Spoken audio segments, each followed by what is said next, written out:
Hi everyone, welcome to Gateway Lectures. We are starting the concept of the day. So daily we'll be taking a concept, we'll be dealing the concept in detail so that it should help aspirants to learn a lot and help you solve many questions in the examinations. And today's concept of the day, the topic is economics of machining calculations. In machine tools, we'll be seeing the economics of machining. So what exactly is that total mathematics is about? So let us start our session. So when we are starting our session, the initial thing was you need to know the terminology being used. I'll just state all the terminology being used. Then later we'll discuss what each term means. Okay, we'll see all the terms used. So first of all, we'll be taking the terminology. Okay, and in the terminology comes our first term. We'll be denoting Z1, and the Z1 is called as direct labor cost. Z1 is called as the direct labor cost, and the term second one is Z2, and it is called as regrinding cost. Regrinding cost. And there are terms still. TCT, it is called as tool changing time. Tool changing time, right? And N is called as Taylor's tool index, and capital C is called as Taylor's tool life constant, right?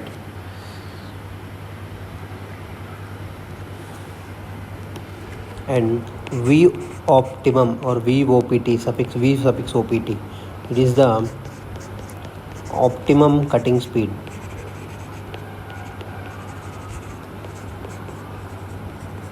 Right. And TOPT is the optimum tool life.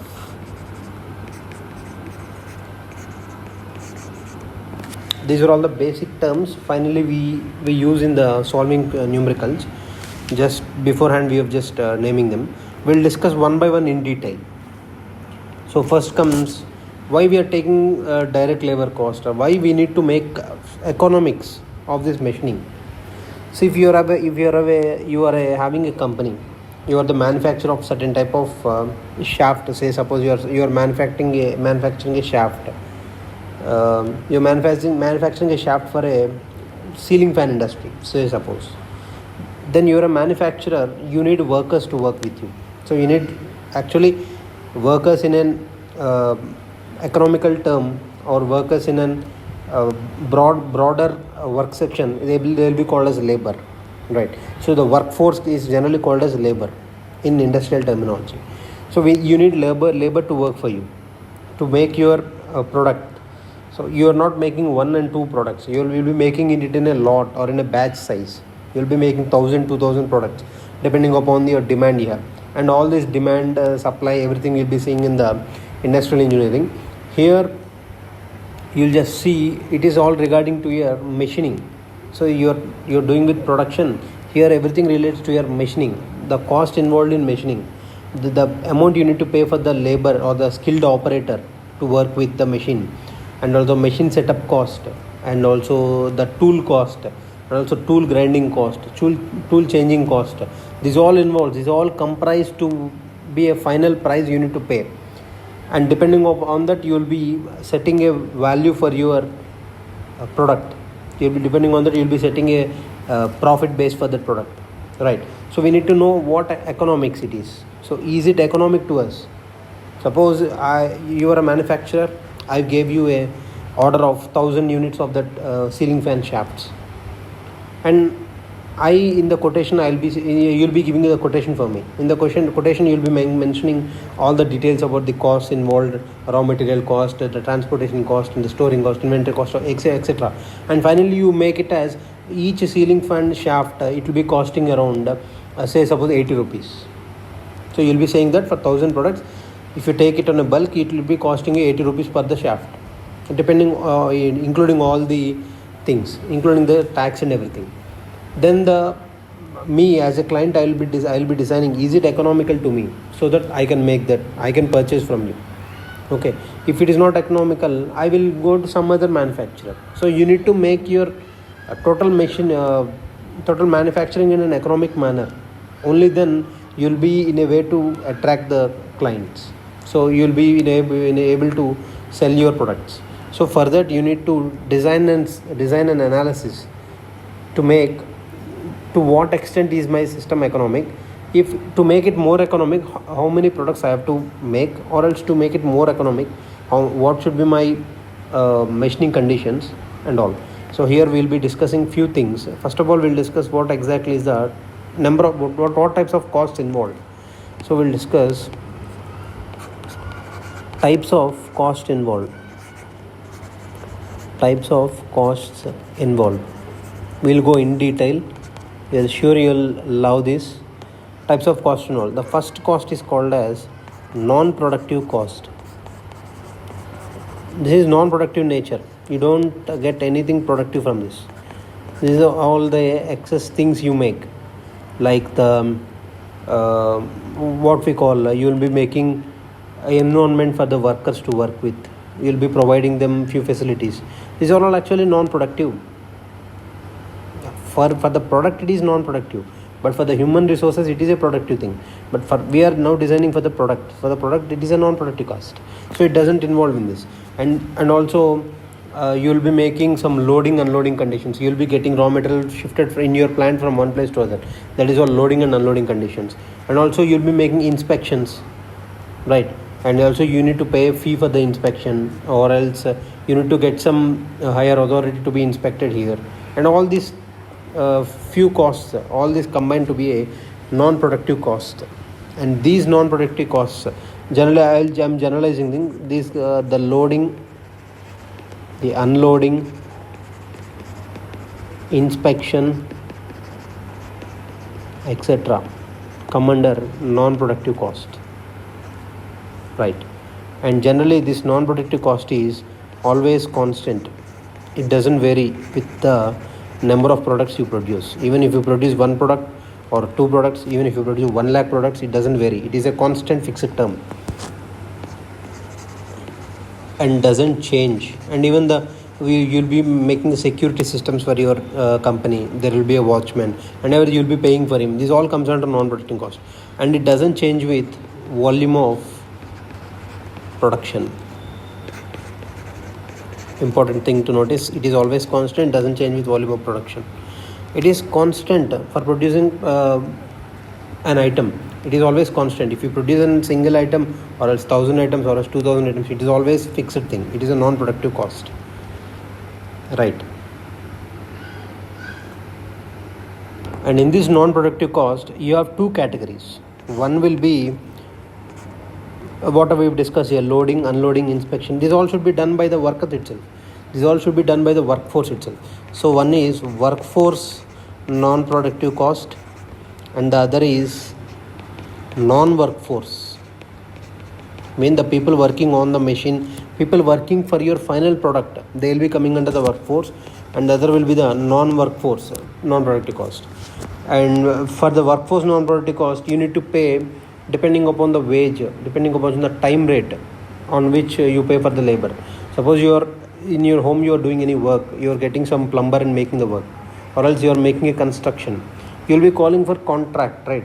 In that contract, the contractor will tell, today I will supply 10 workers, so that, and they will also mention that the timing will be this. And if you were to work from morning, suppose say from 8 a.m. to evening 5 p.m., you need to pay this amount of money. If you need to work them overtime, you need to pay some extra money. So the pay you make for the workforce is generally per time it is. Okay, you remember this. The pay you pay for the workforce is generally per time. So here non-productive cost is of two types. One is workforce non-productive cost, and the other is non-workforce non-productive cost. So generally here our final aim is to derive everything for our product. So derive everything for our final output. So our final output is product. So therefore we will take the non-productive cost for the workforce. So then the non-productive cost comes out to be Z1. We'll discuss what Z1 is. Z1 into non-productive time they spend it on. Suppose you are making a loading, you have got a stock raw material in a lorry. Suppose you need to unload them, and also after that, if your final product is ready, you need to load them. Even that you need a workforce. For them also you need to pay. So this all comes under non-productive time, right? Generally non-productive time, it will be per piece, right? And this Z1 will be coming to Z1. This Z1 is called as labor cost, or else sometimes in the labor cost also will involve overhead charges. Overhead cost will be involving into this overhead cost. This should be always available. Suppose you are running a say suppose electricity you are being using for the machine. If you use 10 hours for the machine, you need to pay the electricity bill for the machine which is consumed for 10 hours. If you don't use the machine, you need not pay. If you use for 100 hours, you need to pay for the 100 hours. So in the same way as the labor cost, the overhead cost is also per time. So this Z1 is called as labor cost or the overhead cost. Okay, and generally it is given in rupees per minute or per time. So mostly it will be rupees per minute or rupees per hour. Okay, this will be per time. So here this is all about the non-productive cost, and this is our first type of cost. The next will be going into machining cost. Okay, non-productive cost was finished. The second was machining cost. Here comes our total the machining things we'll do. Machining cost. We'll discuss what machining cost is. Machining cost is Z1, the labor cost per unit time into machining time. So you'll be performing a machining operation on the shaft. Suppose you are keeping it in lathe, you're doing some facing, you're doing some slotting operations, you're making it taper and things. This all comes under machining time. And how will we calculate machining time? We know that machining time can be calculated by Tm is equal to effective length of the workpiece upon feed rate into RPM. This is our machining time in minutes mostly. If our N is in RPM, then the machining time will be in minutes. And also we can write N as, we know V is equal to pi d N upon 1000. From that we can write N as 1000 V upon pi d. Okay, that will be substituting here. Then our machining cost, machining time comes out to be pi d will be into the numerator. So pi d L upon 1000 VF. That is our machining time. So from here we got our machining cost as Z1 into pi dl upon 1000 into VF. Right. We'll leave some space here for the graphs. We'll be doing graphs after making all the types of cost. We'll be making graph for how the cost will vary with the speed, with the V. Generally here V is the variable. We'll see how this cost vary with speed. And third comes our tooling cost. We've seen non-productive cost, we've seen machining cost, and third comes our tooling cost. So what is this exactly tooling cost? You will not get tool from nature. If it comes from nature, we will be using it for free, as we are doing to the nature, the harm we are doing to the nature. We take everything from the nature for free and we will make money out of that. But tool, generally it doesn't come from nature. You need to pay for the tool. For tool, generally there will be two types of cost. The first cost will make a tree diagram here. The first cost will be tool changing cost. What is this tool changing cost? Suppose you are working, you are making using a single point cutting tool, you are making some turning operation on the shaft. After few minutes or few hours, maybe in minutes, your tool will deteriorate its sharpness, right? So it will become blunt. Then you need to change the tool, because if it becomes blunt, then you will see vibrations. You will be seeing chatter, and all the things happen into the workpiece. So the final product output will not be good. So we need to change the tool. So further a cost is involved, that is called as tool changing cost. It is denoted by TCC. So we need to change the tool. So we need to stop the machine. We need to take out the tool. We need to place a new tool, or else we need to take out the tool. We need to regrind the tool to the required angle and things, and again place it in the tool holder. Or else you can remove the tool and place a new tool. These all are possibilities. And the second tooling cost is tool regrinding cost. Tool regrind cost, and it is denoted by TGC, tool grinding cost or tool regrinding cost. Okay, and this tool changing cost is also performed by the worker itself, so you need to pay for him by the time it takes. So here it is Z1 into the tool number of tool failures. So how many times the tool fails? Number of tool failures into the tool changing time. Why we have taken number of tool failures? Suppose your function making the operator to work for 1 hour on a single machine, right? If suppose the tool had a life of 10 minutes with the particular given speed and feed and depth of cut, the tool is having a life of 10 minutes, say suppose. So in 1 hour it fails for 6 times, right? So 6 times the worker had to change the tool, and the 6 times if we are involving regrinding, then 6 times the new other worker had to make the tool regrind. Okay, this is all the cost involved, right? So in 1 hour 6 times it will fail, and also each time the tool changing time, there will be some time for changing the tool, right? Maybe 1 minute, maybe 2 minutes. Even for 1 minute, 2 minutes also the worker will take a wage, right? So that is also calculated. So number of tool failure into the tool changing time into the Z1 is the direct cost for the labor cost per time it will be. And then generally the tool grinding cost is also given by Z2 is the tool grinding per grinding. So suppose when you are talking about Z2, it is, here we did not discuss the term Z2, right? So here I am defining Z2. Z2 is the regrinding cost. Z2 is regrinding cost. It is generally it is given per regrind. So per one regrind it will be paid. So per regrind. So the Z2 into, again here, number of tool failures. Because why we take regrinding cost is generally regrinding is done on a grinding machine.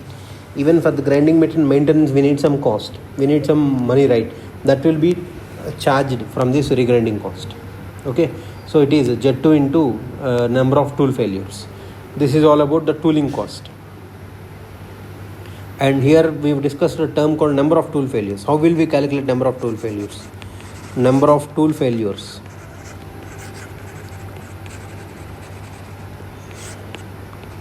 Number of tool failures is generally the machining time. Suppose we are machining for 1 hour, say suppose, upon the tool life of the machine, tool life of the tool.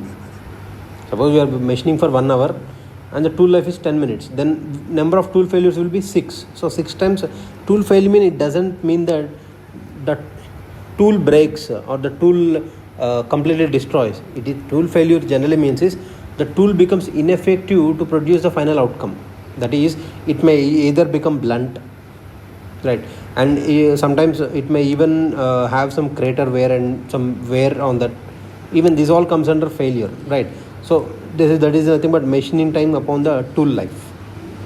And how to calculate the tool life? Tool life will be calculated from Taylor's tool life equation that we know. Taylor's tool life equation is generally Vt power n is equal to constant. And from this Vt power n we can calculate the tool life. T is equal to C by V whole power 1 by n. Right, C by V whole power 1 by n, and that will substitute here in the number of tool failures. Machining time is already we've studied in the previous slide. Pi dl upon 1000 Vf upon C by V whole power 1 by n. Right, and this thing number of tool failures, again we can rewrite it finally as number of tool failures. We can finally write it as pi dl upon 1000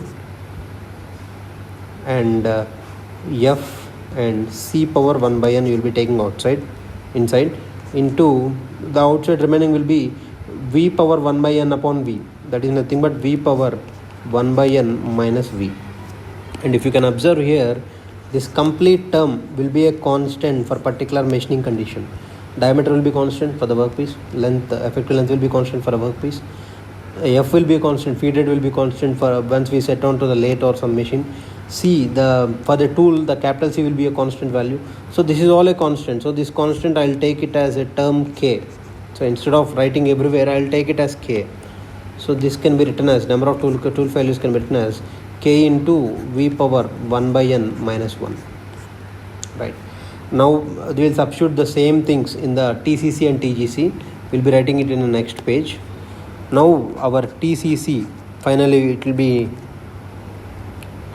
Z1 into number of tool failures, K into V power 1 by n minus 1 into the tool changing time is generally denoted by TCT, and also tool regrind cost is generally Z2 into number of tool failures is K into V power 1 by n minus 1. And generally here n is a fraction, right? N will be a fraction for a tool.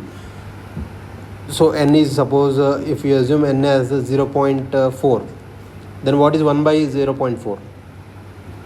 If you suppose n by n is a fraction, why n is a fraction here? Because it is a tool life index, and generally for metals, for all the ceramics and everything, it will lie in the range of 0.2, 0.3, 0.8, 0.7, 0.75, in that range. So it is a fraction value. When for a fraction, when you apply inverse to that, suppose 1 by 0.4, nothing but 10 by 4, 5 by 2, 2.5. 2.5 minus 1 is 1.5. So this, whatever TCC, TGC we are having, it is directly proportional to the velocity to the power, some value which is greater than 1, right? Which is greater than 1, and it can be even 1 also. So generally we'll be generalizing it, we'll be taking that this TCC and TGC are varying parabolic with velocity. So if you were to draw the velocity diagrams here, it will be varying parabolically. So we'll start drawing the velocity diagrams from here. First we will we'll be taking for both TGC and TCC at a time. We just studied now that the tool cost, nothing but the TCC and TGC, will vary parabolically with speed, right? And that variation generally we will denote it with say some orangish yellow. This is one parabola, and this is one more parabola, and this is the tool changing cost, and this is our tool grinding cost. Okay, this is one of the curve for tooling cost. Now we'll also discuss the curve for machining cost. When we talk about machining, same for machining also, here we'll be having cost on y-axis, the speed, nothing but the cutting speed here. And machining cost, if you can observe, the velocity is inversely proportional. Okay, if the velocity is inversely proportional, then we can say that it is varying parabolically, nothing but hyperbolically, rectangular hyperbolic. Here we denote it by orangish yellow. We will denote it by some other color, say suppose some blue, right? And that is a rectangular hyperbola. Rectangular hyperbola will be in this way, right? It will be equidistant from both the axes, right? And this is our machining cost variation with speed. And next we are left with non-productive cost. Here it is an easy thing. We said non-productive cost is constant, whatever be the number of products, whatever be the speed, for every value the non-productive cost is a constant value. We will make it by a green thing. This is our constant, and here also it is with respect to cost, and here it is with respect to speed. These are all the variations of cost with speed, since we assumed the speed is a variable here. So suppose if you want to make more production, then you will increase the speed of your machining. Then very fastly you will be getting the output very fast. Maybe the tool life will deteriorate, but you will be having the product very fast, right? So here, if you want to make the cost lesser and the production rate to be an optimum, then you will reduce the velocity to an optimum value. So in that way there are conditions. These are all the variations. This is a variation of tooling cost with cost and speed. Okay, this was finished. We will also draw the entire variation here. This is our final variation, and here this is our machining cost, this is our non-productive cost,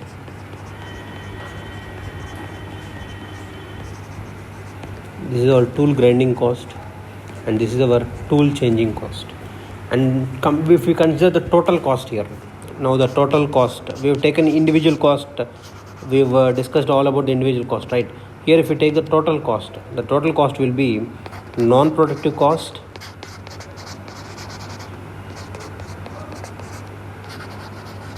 plus machining cost plus tooling cost. And in the tooling cost, we know we have two values, TGC and TCC. And finally, considering final cost for total cost graph here, it will be in this way. Considering all the things, it will be a upward parabola. Okay, and this the value where here this point, it corresponds to the minimum cost, minimum total cost. Okay. If we increase speed, the total cost will be increasing. If we reduce speed, even then the cost is reducing. So this is the minimum speed. There we are getting an optimum speed. V optimum for minimum cost. Right. Now we'll discuss criterion or the approach in which we need to calculate the V optimum. We discussed here V optimum, right? We'll see how many ways we can calculate the V optimum. So coming to that, first of all we'll discuss what is the definition for optimum speed. So optimum cutting speed.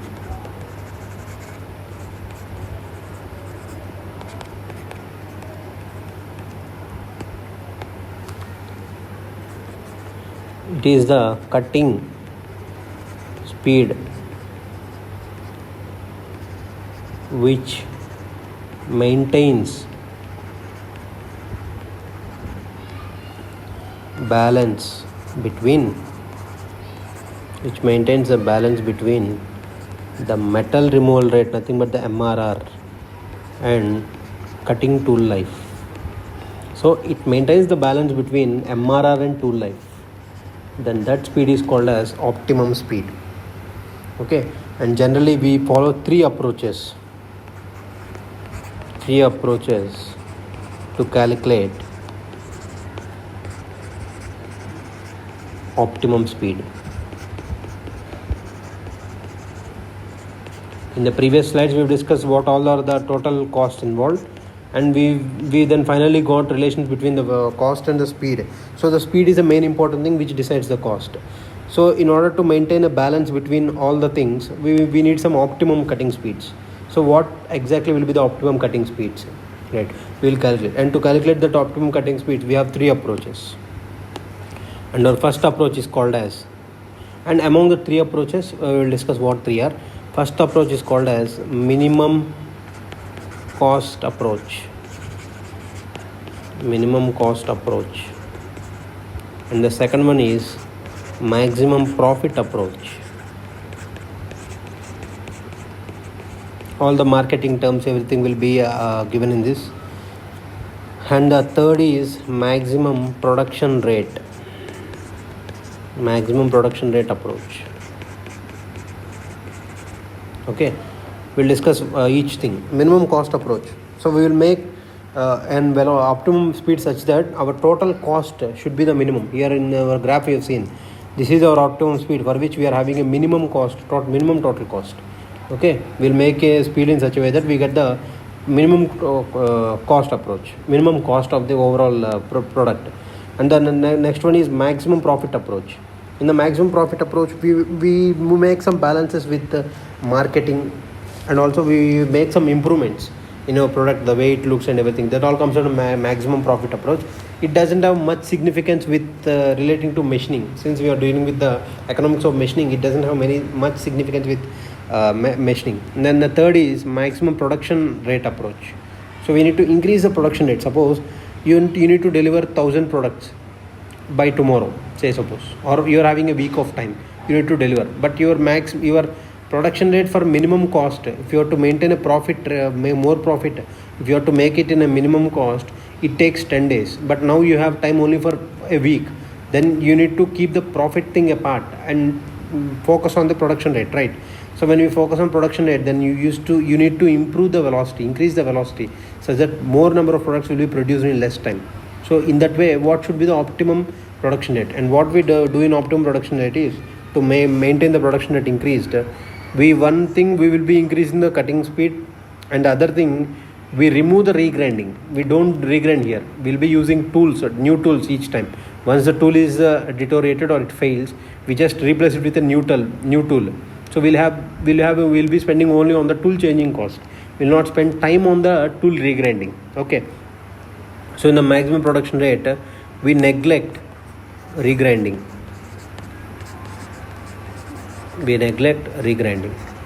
Now comes our final mathematical part of all these optimum speeds. So first we'll make our first approach, minimum cost approach. For that, first thing we need to do is, first we need to calculate the total cost. We know the total cost is production cost, that is nothing but we've calculated initially Z1 into non-productive. So non-productive cost, nothing but Z1 into non-productive time plus machining cost, that is nothing but Z1 into pi dl upon 1000 VF. And next comes our tooling cost. In the tooling cost, we have two types of cost. One is tool changing cost, another is tool grinding cost. Coming to the tool changing cost, it is Z1 into K into tool changing time TCT into V power 1 minus N upon N, plus next comes our tool regrinding cost, that is Z2 into K into V power 1 minus N upon N. This is our total cost, right? And here we need to calculate a speed, optimum speed. So what we'll do is we will derivate the total cost term, keeping the optimum speed as our variable, and we'll equal to it 0 to get the minimum cost condition. To make our cost minimum, we need to differentiate with respect to velocity and make it 0. And when we do that calculation, so all the calculation part is involved here. For us, that calculation is not that important. We'll remember the final result here. Then we'll get our optimum speed for minimum cost. And that comes out to be C upon. See, here we are having our C in the K. We will expand K and then we'll make all the mathematics here. And C upon 1 by N minus 1 into TCT plus Z2 upon Z1 whole power N. Okay, this is our optimum minimum cost. And we know generally Vt power N is equal to constant, right? Then what is the C upon T power N? It is nothing but velocity. So if we equate this to C upon T optimum power N, then if we can observe the denominators, we are getting the T optimum as 1 by N minus 1 into TCT plus Z2 by Z1 whole power. No, here we will not have any power since T optimum has also got the power N. These are the two important things you need to remember. Out of the total discussion, we need only these two formulas to solve all the questions.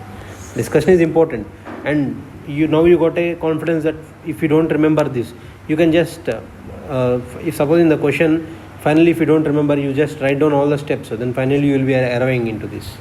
If you can do the mathematics here, finally you can arrive into this.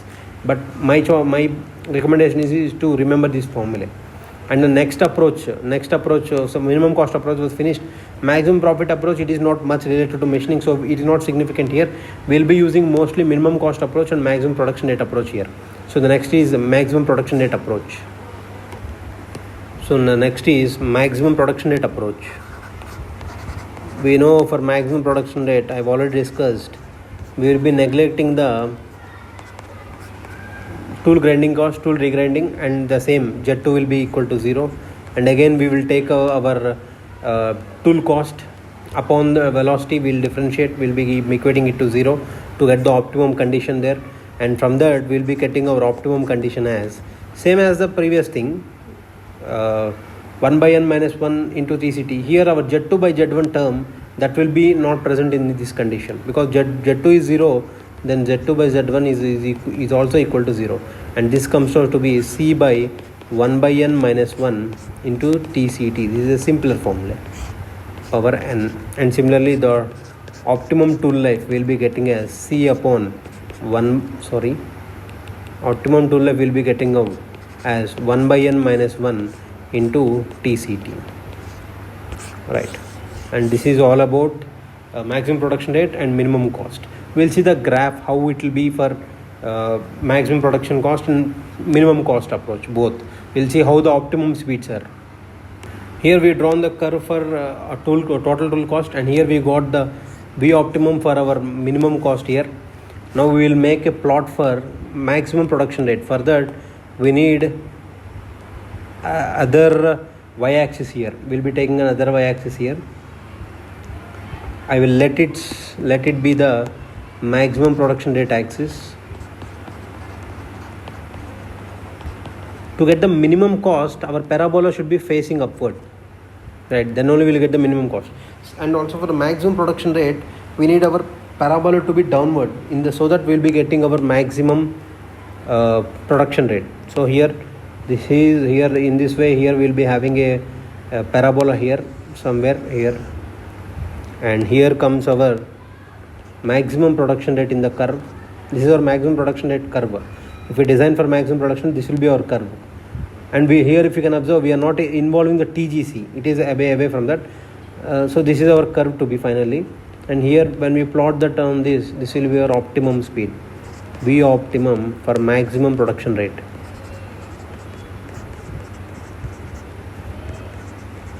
Okay, and what we can observe from here is V optimum for minimum cost is less than V optimum for maximum production rate. Okay, and this is our observation. Even we can imagine it practically. If you want to make the production rate faster, you need to increase the velocity. In that way we can increase our machining time. In that way we can reduce our tool cost. Since tool cost is varying, we can reduce our machining cost. If we increase velocity, we can reduce our machining cost. Since machining cost is inversely proportional to this velocity. So this is our final concept discussion on economics of machining. Hope you would have learned many things here.